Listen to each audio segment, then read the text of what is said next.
bagaimana kabar harian hari ini? Alhamdulillah, tetap semangat. Jangan lupa selalu jaga kesehatan ya. Oh iya, pagi ini Ustazah Dian akan membantu kalian untuk belajar mengenai mencari ide pokok atau gagasan pokok. Untuk apa sih kita belajar mencari ide pokok? Siapa yang tahu? Betul sekali, agar kita tahu isi suatu paragraf atau bacaan. Dengan mengetahui isinya, maka kita bisa memahaminya dan bisa menikmati bacaan tersebut. Oke, Jazakumullah sudah hadir bersama Ustazah. Mari kita mulai belajarnya sekarang. Bismillahirrahmanirrahim. Bismillahirrahmanirrahim.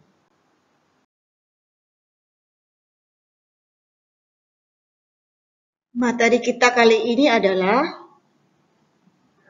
mencari pokok pikiran atau gagasan utama atau ide utama suatu bacaan.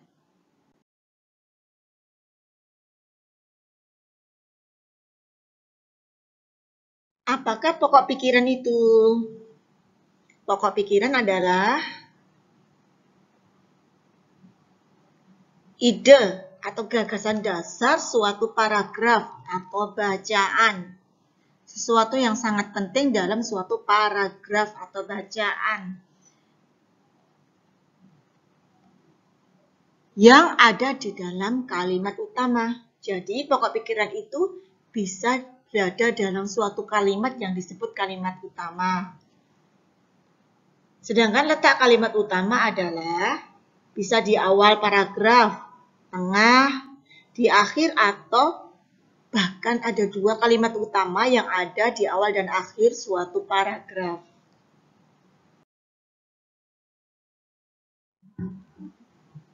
Bagaimana cara mencari gagasan pokok? Baca dengan baik. Baca keseluruhan paragraf. Kemudian, membuat pertanyaan dari bacaan tersebut. Dengan kata tanya apa? Mengenai apa? Mengapa demikian? Di mana letaknya? Apa contoh-contohnya? Dan sebagainya. Selanjutnya, kita bisa juga dengan mencari kata kunci. Kata kunci adalah kata yang sering muncul pada awal paragraf hingga di akhir paragraf. Kata-kata itu menandakan adanya gagasan dari suatu paragraf. Selanjutnya adalah menguraikan dalam kalimat. Menguraikan kalimat dalam paragraf itu agar kita bisa melihat mana yang dijelaskan dan mana yang menjelaskan. Kalimat-kalimat yang menjelaskan adalah gagasan atau kalimat pendukung. Sedangkan yang dijelaskan adalah kalimat utama atau gagasan utama.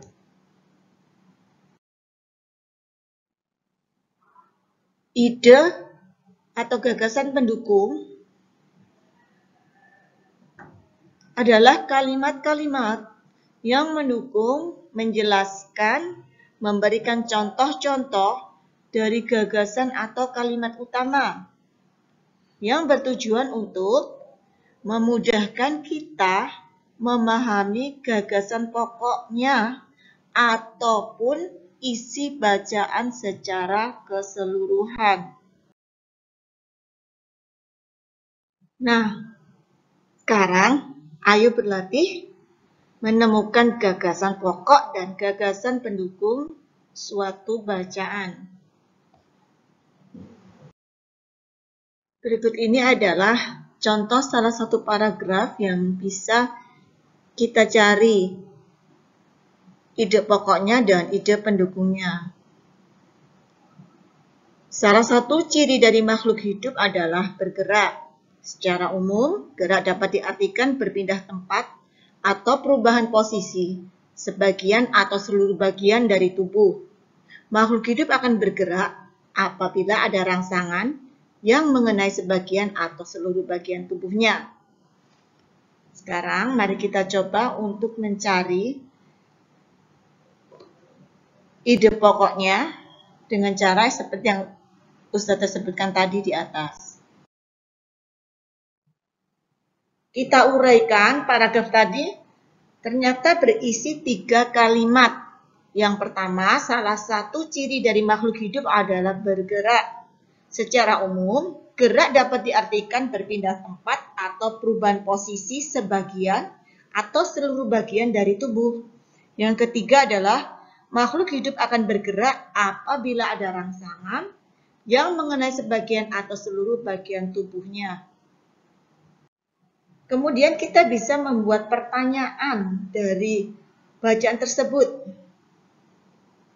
Dari kalimat yang pertama, kita bisa membuat pertanyaan, apa ciri makhluk hidup bergerak?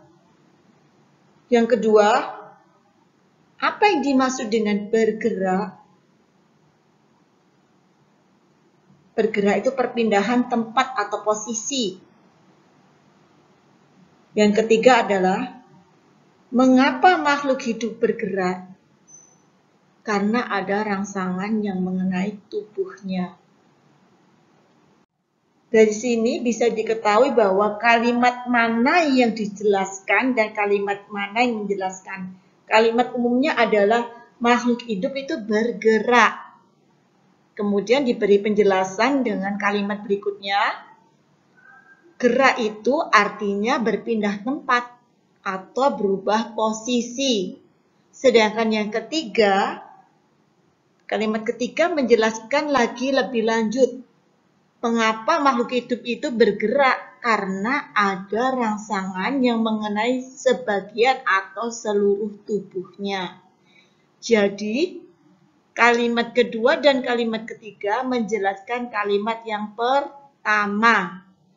Kata kuncinya adalah sesuatu yang berulang dari kalimat 1, 2, dan 3, yaitu kata bergerak atau gerak. Gagasan utamanya adalah salah satu ciri makhluk hidup adalah bergerak. Itu merupakan gagasan umum. Kemudian dijelaskan di kalimat berikutnya yang dimaksud gerak itu adalah, dan kalimat berikutnya lagi yang ketiga menjelaskan alasan makhluk hidup bisa bergerak atau mengapa makhluk hidup bergerak.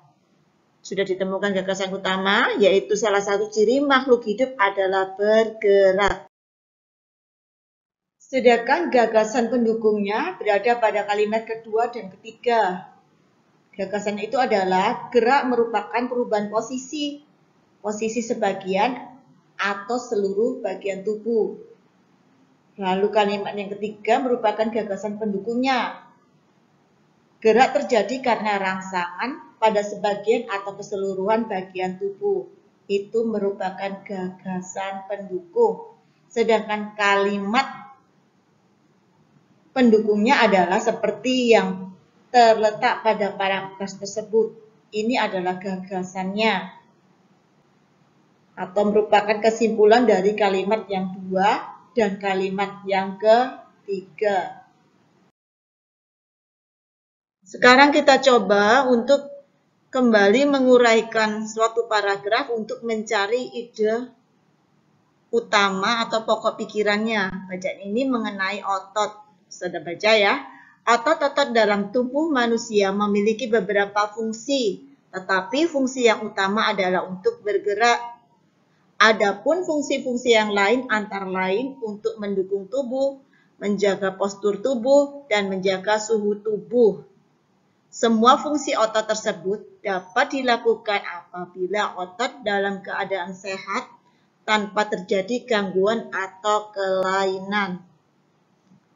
Mari kita lihat uraiannya dengan lihat ada berapa kalimat yang ada dalam paragraf tersebut. Di sini sudah diuraikan bahwa ada 3 kalimat dalam paragraf tersebut. Sedangkan kata-kata kunci yang ditemukan adalah kata otot, fungsi utama, fungsi lain. Jadi fungsi otot. Bacaan itu tentu mengenai fungsi otot. Ada fungsi utama dan fungsi lain. Itu adalah kata-kata kunci ya, tentang fungsi otot, fungsi utama, fungsi lain dari otot. Kalimat yang pertama berisi tentang fungsi utama otot adalah untuk bergerak. Sedangkan kalimat yang kedua menjelaskan fungsi lain dari otot. Sesudah dikatakan secara umum fungsi otot adalah untuk bergerak. Kalimat yang kedua memberi penjelasan kalimat yang pertama. Ada fungsi lain dari fungsi otot. Apa saja itu? Mendukung tubuh, contohnya menjaga postur tubuh dan menjaga suhu tubuh. Lalu kalimat ketiga mengenai apa ya? Kalimat ketiga juga menjelaskan kalimat pertama dan bahkan kedua.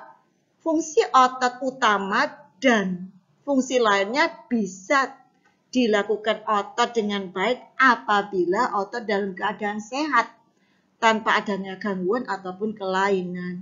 Jadi kalimat satu adalah kalimat umum, fungsi utama otot adalah untuk bergerak. Lalu dikatakan yang kedua menjelaskan lain.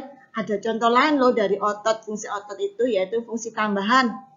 Lalu yang ketiga memberi penjelasan lebih lanjut bahwa fungsi utama dan fungsi tambahan itu bisa dilakukan otot bila otot itu dalam keadaan sehat.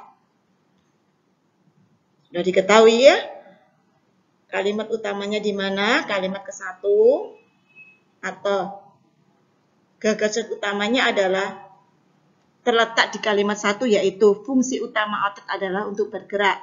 Lalu gagasan tambahan atau pendukungnya adalah fungsi lainnya adalah untuk mendukung tubuh, menjaga postur tubuh dan suhu tubuh. Lalu gagasan pendukung yang kedua adalah syarat fungsi otot bisa bekerja bila otot itu sehat, tidak ada gangguan ataupun kelainan. Itu adalah gagasan tambahan. Sedangkan kalimatnya berbunyi semua fungsi otot tersebut dapat dilakukan apabila otot dalam keadaan sehat tanpa terjadi gangguan atau kelainan. Nah, itu disebut kalimat. Sedangkan gagasan adalah kesimpulan dari kalimat tersebut.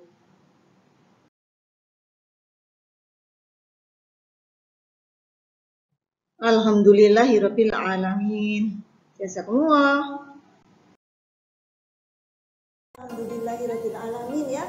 Kita semua sudah belajar. Ustazah sudah bersama-sama dengan kalian. Jazakumullah sudah bersama mulai ustazah mulai awal sampai akhir. Semoga apa yang kita dapatkan hari ini bermanfaat, bisa membantu kalian untuk memahami apa itu ilmu pokok dan bisa membantu kalian untuk bisa memahami suatu bacaan. Jazakumullah sekali lagi yang sudah ikut bersama ustazah. Wassalamualaikum warahmatullahi wabarakatuh.